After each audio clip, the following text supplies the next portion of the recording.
Hello, everyone, and welcome to the Your Mark on the World show. I'm your host, Devin Thorpe, and our guest today is George Lewis, better known as the Waterman. George, welcome to the show.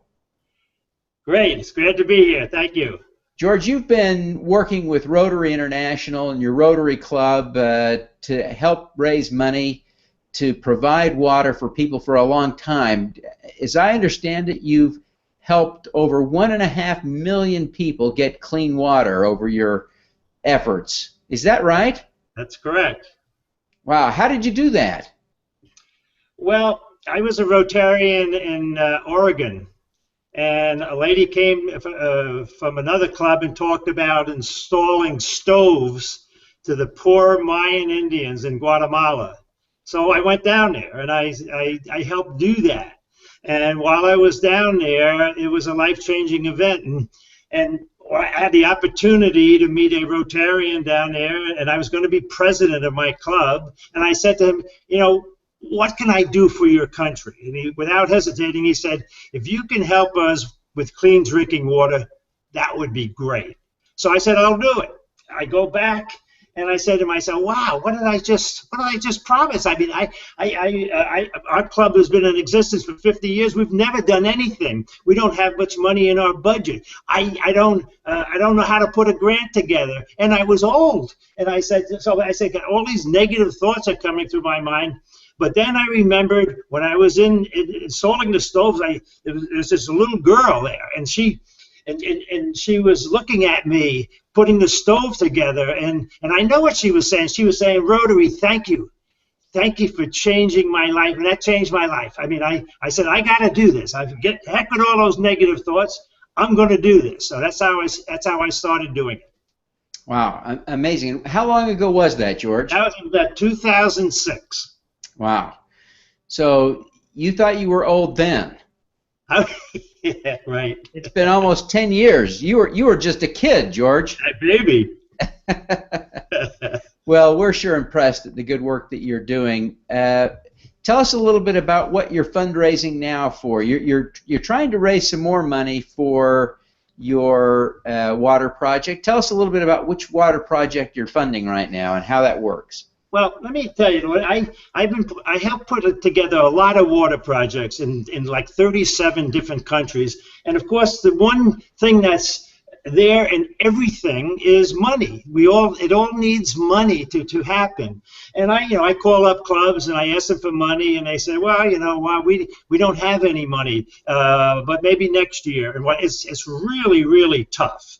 And so I said, well, I got to eliminate this excuse, so I'm going to try to find ways to help clubs raise money. So when I saw this crowdfunding thing, I said, wow, that's wonderful, because you know what? When we put a grant together, we always go after the Rotary clubs, and we ask them. We never go after the Rotarians, and we very seldom ever go after non-Rotarians. So I said, you know what, this crowdfunding is just wonderful, because what I can do is I can form a team of Rotarians and friends that will spread the word. I have like 5,000 Facebook friends from all over the world, and I can get all of them to help me raise money by asking their friends, their Rotarian friends and non-Rotarian friends. I mean, I think it's great. And then we always go after the Rotarians and the clubs for big money, $500,000, $5,000. With this crowdfunding, we can go after a person for $1. And if we can get like 100,000 people to see the message, and only a small percentage of them even donate $1, that would be great. So I'm very excited about that, so that we can raise money for a project. The one I'm working on now is a water project in Peru, and so we need an additional $10,000 to $20,000, which is always the case. So instead of just asking clubs, I'm going to be asking individuals to help. So tell us about the project in Peru. Well, I don't get too much involved with the project. It's a simple water project. We work with an NGO called Water Missions International out of Charleston, South Carolina, and they're They're fantastic. They do all the preliminary assessments of the community. They get the community to buy in. They supply the project. It's, in this case, I believe it's a big in-community filter that filters all the water. They do education. They get and they do the follow-up. And they have an in-country team of people to go to that after the project is finished, if something goes wrong with the facility, they can go to the in-country person and get a part that will keep it going, which has been a problem in a lot of the old projects, where once something goes wrong with the project, or maybe even a little screw, it's done. There is no more project. So we're very happy to have them as a partner. Yeah, great partner to have on this, it sounds like. So you explained to me in advance that you're able to get some matching dollars from, I guess it's Rotary, that may turn $1 into $3.50. Explain to us how that works. Okay. Rotary has a huge foundation, and all the not all, but Rotarians donate every year to the foundation. So, and let's say in a particular, Rotary clubs belong to a district, and say our district donates, all the Rotarians donate $500,000 this year. The money goes to the foundation, stays there for 3 years. After 3 years, half of the money comes back to the district to use for various things, including global grants. So we do a grant, and we put in the application, and let's say that it's a $50,000 grant.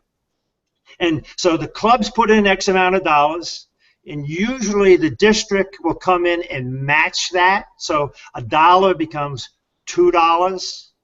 Then the foundation comes in, they match the district dollar for dollar, now it's $3. And they match the clubs at 50%, so now it's $3.50. I don't know of any other charity in the world that has that kind of matching. So it's wonderful. If we had to do it all by ourselves without our district and the foundation, it would make our job really, really tough.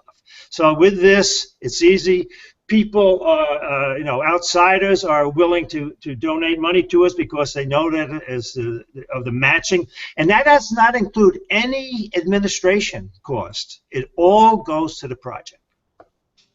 It really is amazing what Rotary empowers you to do, and the influence that gives anyone who wants to give to your fundraising, because of the compound effect, the multiples you get off that from the district and the federal or the international Rotary foundations. Fantastic work. It's just really exciting.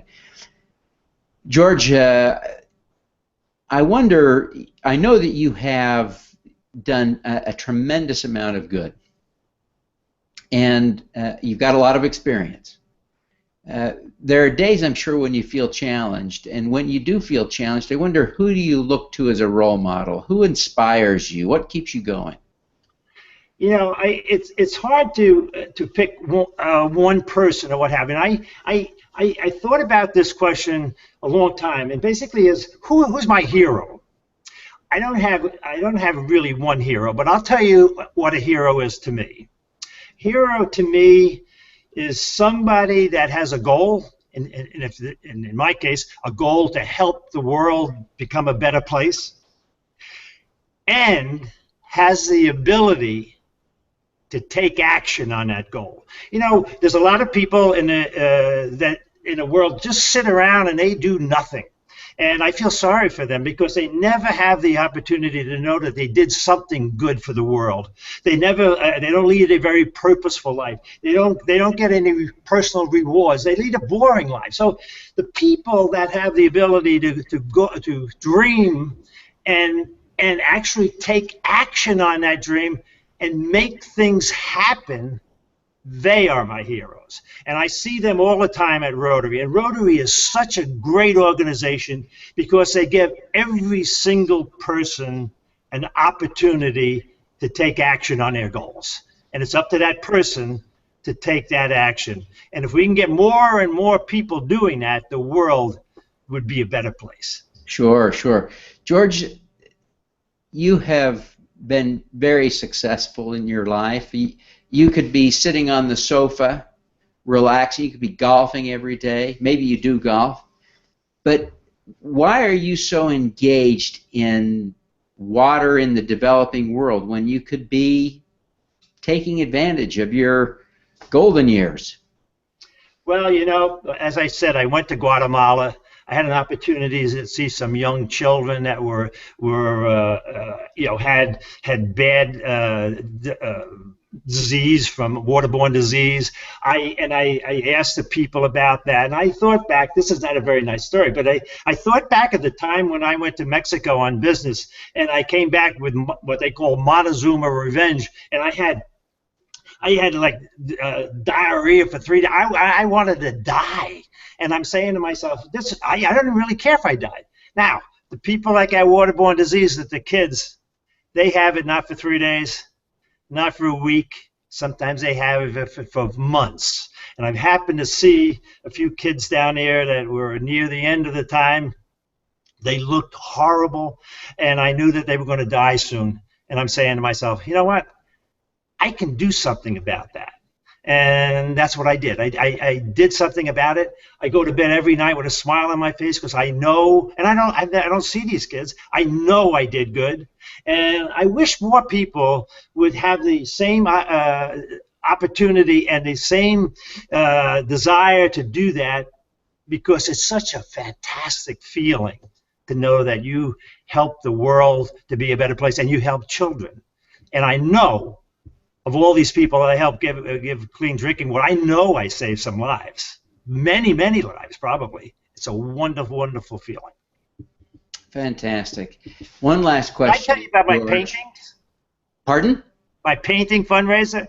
Please tell us about your painting fundraiser. I took an oil painting class when I retired, and I paint with a knife, a palette knife, no brushes. And I didn't know what I was really doing. And about 16 months ago, I said, I'm going to try and sell one of these. So I took one of my paintings from the garage. They were 20 by 16 inches, and I put it on Facebook. I said, I'm going to try and sell this. I'm going to give a deal to the Rotarians. And I said, if you buy this painting for $500, I'll put that $500 into a water project for the person that bought it, for their credit. And in addition to that, I'll give them what the Rotary calls recognition points. With those two things, they get an award called the Paul Harris Fellow Award. And Rotarians are very proud of this. So I said, I don't know what's going to happen here. I put it on Facebook. 10 minutes later, a district governor from Texas says, I'll buy it. And I said, oh, my God, I'm a professional. So I run out in the garage. I get another painting, and I put it on. In an hour and a half, I sold another one. And to make a long story short, in 16 months, I've sold or donated to Rotarians, Rotary clubs and Rotary districts so they can raise money, 206 paintings. Wow.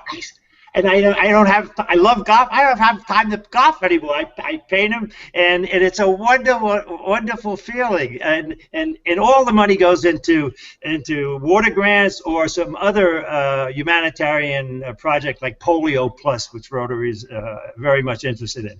So it's all been a wonderful journey, I'm telling you. Oh, I guess. Well, before you go, George, give us one tip that we could all follow to do more good in the world.